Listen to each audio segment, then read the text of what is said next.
It's wonderful. We're very, very lucky today to see all these things. We don't always see such amazing things in one drive.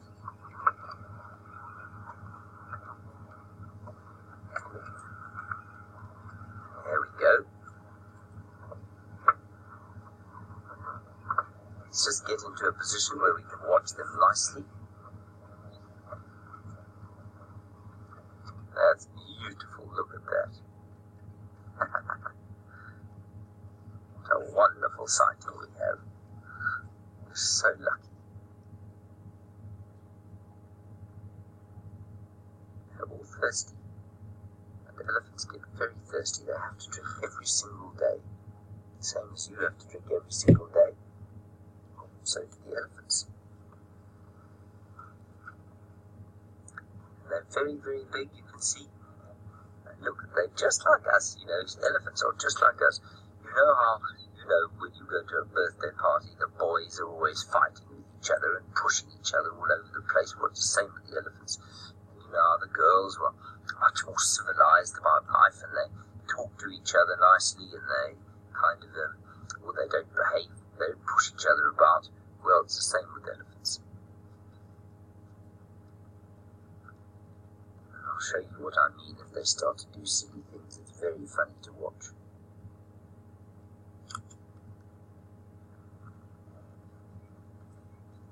Look at that one there, trying to climb up the bank. That's a young bull. It's a young male. He's just playing. He's not actually stuck. He's just playing because he's being silly. Isn't that funny?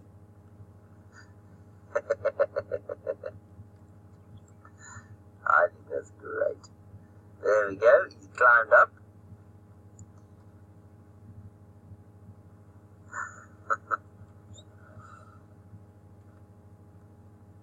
Beautiful sighting of elephants having a lovely drink. And it's quite hot. It's not very hot, everybody.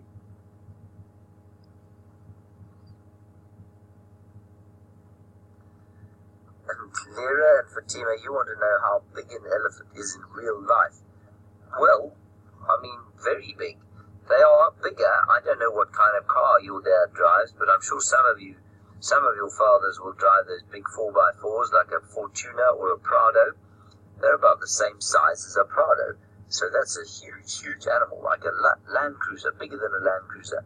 And you know, an elephant is so strong that if it wanted to, it could turn one of those huge Land Cruisers or Fortuners over, push it over onto its side. And that's how big they are. They weigh 6,000 kilograms. A big male elephant weighs 6,000 kilograms. You know how heavy that is. Ooh, we've got zebras running around here. Oh, it's just wonderful. Look at that.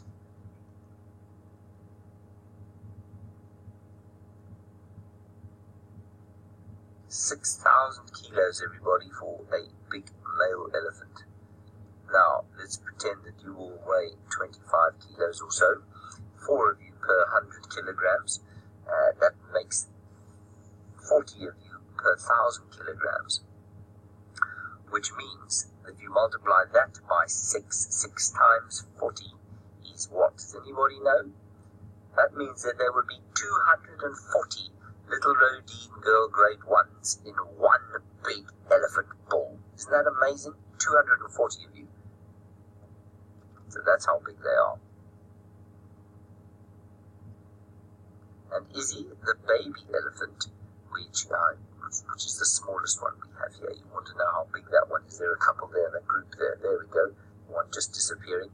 That one is probably about 1.5 meters tall. So that's about 5 rulers tall. Isn't that impressive? 5 rulers tall, and probably weighs about 250, no more, about 400 kilograms. So if we do our little analogy again, that is roughly the same as 16 of you. So your whole class just about could fit into that tiny little elephant. Now look at the zebra, they want to come and have a drink. But they're a bit scared of the elephants because the elephants are so very big. Look at them running around. Pia, you want to know how much water the elephants drink. Pia, a big bull elephant, if you can believe it, drinks more than 150 liters of water in one day. 150 liters of water. That's 150 milk bottles.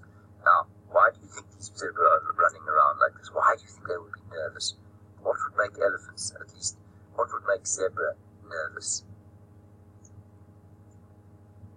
Think about where we've just come from. They can smell the lions. That's where they're looking. They're looking straight towards the lions. They can see all the vultures in the trees. They can probably smell the buffalo meat. And so they're very nervous. They know that the lions are around.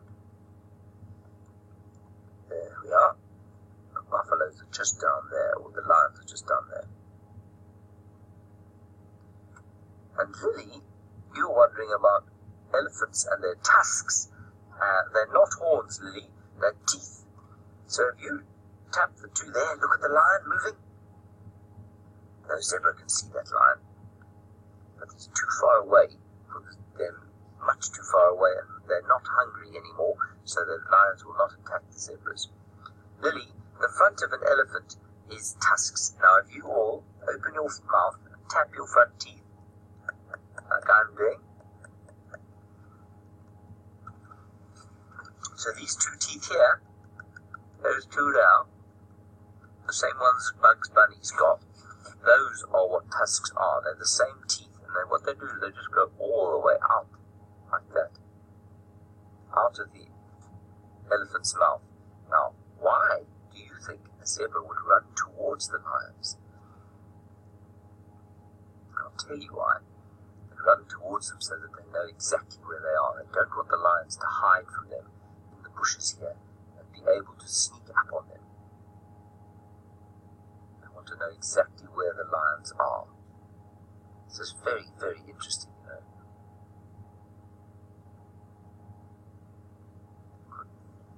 Zebras and vultures and lions and elephants disappearing. Adrian, you want to know what elephants eat when they're born? Same thing you ate when you were born, Adrian. They eat milk. They suckle from their mums. They are mammals in the same way that you are a mammal. So they drink milk from their mothers. And then when they're about a year or 2 years old, then they finish drinking milk. And they eventually will start to eat grass. But they can suckle from their mothers up to 4 years. So much longer than human beings will suckle from their mothers. There they go, just down the hill there. We're not going to follow them, we're going to let them go gently down into the woodland. What a very special, lucky time we've had. Okay, let's go down back towards where the vultures are. And see what we can see there.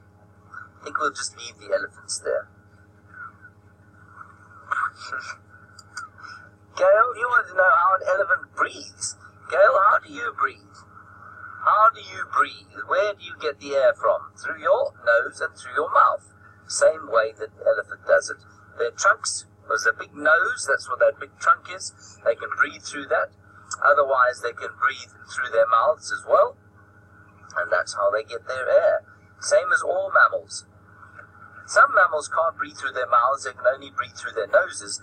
And those zebra apparently are a good example of a mammal that is unable to breathe through the mouth. They can only breathe through the nose. And I know that some of you will ride horses, and you know that horses are the same. Okay, everybody, I believe you've got to go back to your schooling day. Thank you very much for coming on safari with Liam and I, and with Byron. Byron's tracking at the moment, and I hope you have a wonderful rest of your day. And remember, I hope that you will come and visit this area one day. Tell your parents you want to come to the Kruger Park and see these incredible animals for yourself. We'll say goodbye to you as you look at that vulture. Have a great day.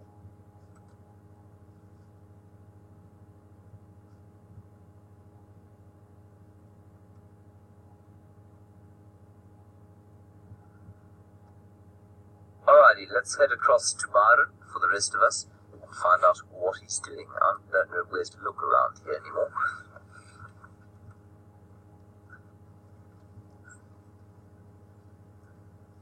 James has had all the luck this morning. We were lucky to see Karula and her cubs, but it sounds like everything's just happening around James at the moment. That's amazing and very, very wonderful. I'm so happy for him. And for all of you to be able to see it. Brian and I have just seen fresh male leopard tracks, trying to work out which direction they go. They head straight towards the camp. So I'm having a good look around this area. I'd love to see a big male leopard.